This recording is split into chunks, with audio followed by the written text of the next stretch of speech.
Hello sa inyo lahat mga kaibigan. So, maglalaro lang po tayo ng Blitz sa chess.com.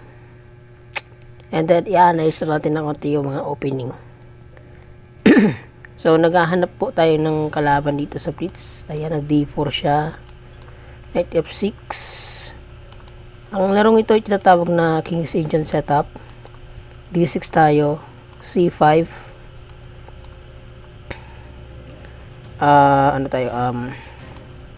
E6 tayo, basagin natin yan. Nag-castling.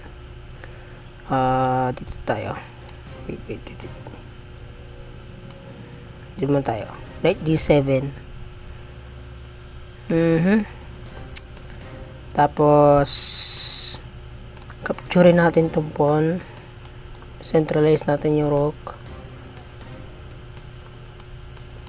Okay. Queen B6 tayo. Atakin natin yung pawn B2. Yan, may diretsong ano. Okay. Knight E5 tayo.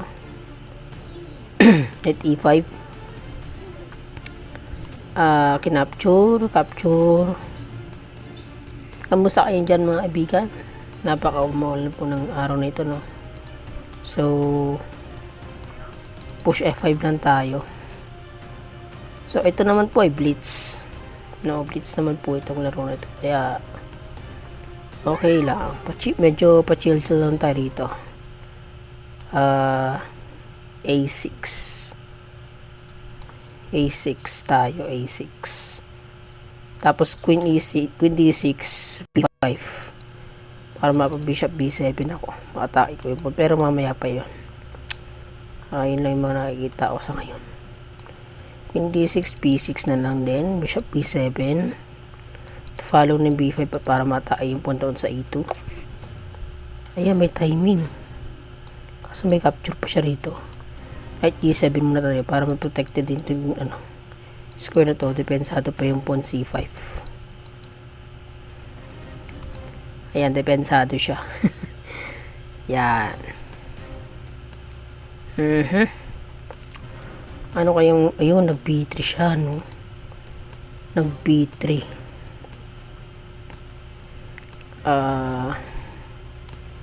Ito kaya. F4 kaya. Para matake ko muna yung bishop doon. Okay. Umatras, tapos knight F6 para makapaglagay ako dito ng E4. Insert tayo dyan atake. Iniwas niya na rin bishop ulit tayo. Bishop D7 para pa B5 tayo. Capture natin yan. Hindi na pinatatagal yan. Rook B8 tayo para maapag B5 pa rin.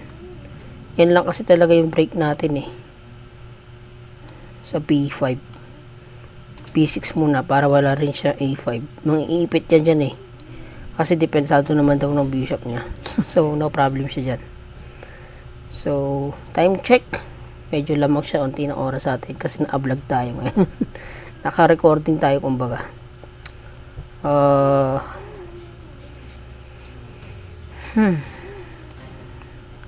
Queen F6. Sige, palit-palitan na natin to. Para B5 ko na ba? Atras muna tayo Bishop F6. Bishop F8 muna. Magmamaneuver ako dito. Hindi ko alam kung anong purpose. Siguro mag-rook K7 na lang ako. Tapos kontrolin ko yan mamaya. Okay.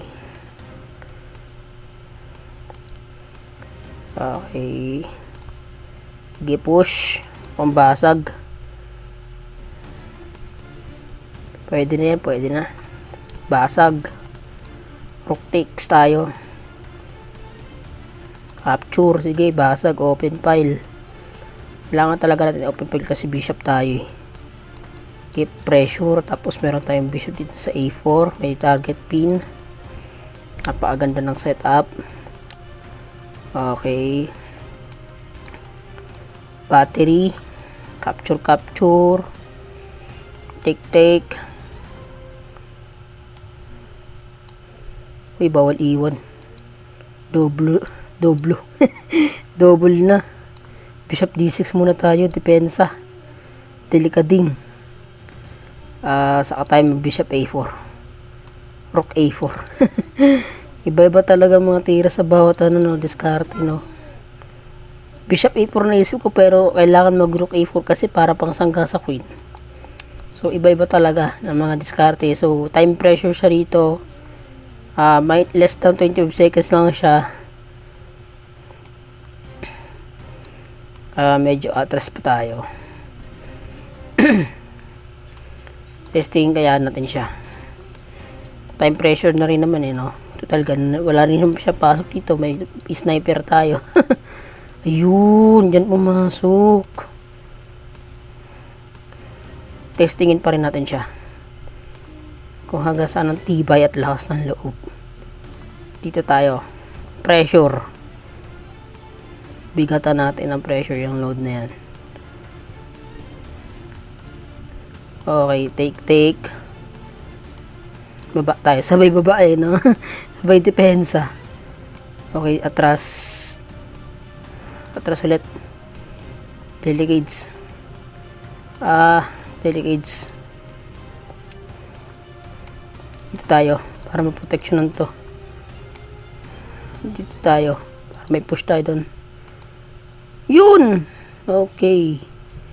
So, analyze natin ng onte. Konting analyze lang tayo. Dito kasi ang naging laro namin King's Indian setup. Ang nangyari, nag d4 siya, book move, knight f6 talaga ang tama dyan, c4, bishop g7, knight c3, castling, e4, d6 yan, good move yan, bishop d3, good move din yung c5, pwede rin. Okay, yan, push d5, book move din yung e6, castling. Okay, so dito medyo obvious. Ang tamang tira daw, pwede na palang capturing yun. Pero sa next move natin yung ginawa no, okay, pwede na palang i-centralize. Yan, kaya siya na-attempt po ng bishop f4, bishop g4, g5 I mean. Kaya sinasabi niya mag-knight na raw dito para pag kinain nga naman capture na rin, di ibig sabihin makukontrol ko na siya ng f5 doon. Makapag f5 na ako sa follow with e4. Kontrolado yung square and then open na yung diagonal ko ng dark square, no. Sinasabi dito sa itim na slightly better for white, pero tingnan nyo naman yung development, okay din naman kahit pa paano, kasi yan talaga yung mundo laro ng King's Indian. Okay, so atras tayo, kain, nag rook e8, queen b6, mali, rook e1, knight e5, knight takes c5, pawn takes c5, nag knight d4, nag f5 yung natubukan yung f5 kanina. Yan talagang pinaka-purpose ng f5 para mapatibay ng control sa center. Knight c3, a6. So unpurposely kailangan muna tayo mag knight d7, bishop e3, medyo tumatabla na tayo, knight a4, kakapturin niya na, knight e7. Ang dapat daw, yan talaga tanging tira, kasi pag napon dito, ayan talaga, ayan, pawn lang ang tamang tira, pawn ang tamang tira dyan mga kaibigan. Ayun nag-blunder ako, inatras lang din niya, hindi niya nakita to, capture na to, kasi eto bakit blunder, eto bitin yung rook. So, hindi rin niya napansin. Ako, naapag-knight na din sa f6. Parang, gusto ko sana dyan. Yes, ma-control lang talaga yung center. Pero, depensado na rin pala yung rook. Kaya, pwede, hindi na rin pala ito makaka-capture katulad na nangyari kanina, diba? So, yan nangyari. Bishop d7, knight d4, kinain, nag-rook p8 ako. Gusto kong umontrol. Yan naman daw. Pero, dito, p5 na pala kaagad. Bago mag-rook p8, p5 na pala agad, kasi yung rook pag nabuksan ito, bago man yung ganyan, ayun open na yung file, so no need to worries na, diba? So rook p8, ayan napapatibay patuloy siya ng so kung gusto mo bumasag, ibasagin mo na, unahan mo na siya hanggat wala pa siyang solid na C4 and then A4 dito sa B5 square. So, yan. Bishop F8, tama. Para matipensan ko mamaya itong dalawang pawn dito. Kasi, pwede yan maging weakness. Ayan, kinapture. Kinapture ko. Medyo tama. Yan. Dito, since 9 seconds na, automatic na po pwede kong nangguluhin yung position. At yan o, medyo tumama tayo. Kung nagka-brilliant move na naman tayo, mga kaibigan. Nagka-brilliant move na naman, ano. So, ayan, brilliancy move na naman. Bakit? Ano idea? Kasi pag kinain, so, syempre, checkmate. Yun lang naman po yun. Pero nag-great move siya, bishop A3 ako. Nag-G3 siya, kinain ko, mali pa pala yan. Mali rin yung ginawa niya at lalo siya na blunder. Mali rin ako. Ang tamang tira. Ito na pala, killer move. Ang iniisip ko kasi dyan, make sure ito. Kaso bantay sarado rin ba pala ng queen. So baka hindi ko makita since 9 seconds na rin. Kaya pinrotection ko. Pero may shortcut na pala doon para gumanon. Checkmate. Yan yung nangyari. Yun. So, maraming salamat. Nanalo po tayo ngayon sa oras. So, tsamba lang po mga kaibigan. No? So, yun. I-upload na natin ito sa ating YouTube channel. And huwag po kalimutan mag-like, share, and subscribe. And pakiclick na rin po yung notification bell na all para mag-update po kayo sa mga susunod pang chess videos. Bye-bye.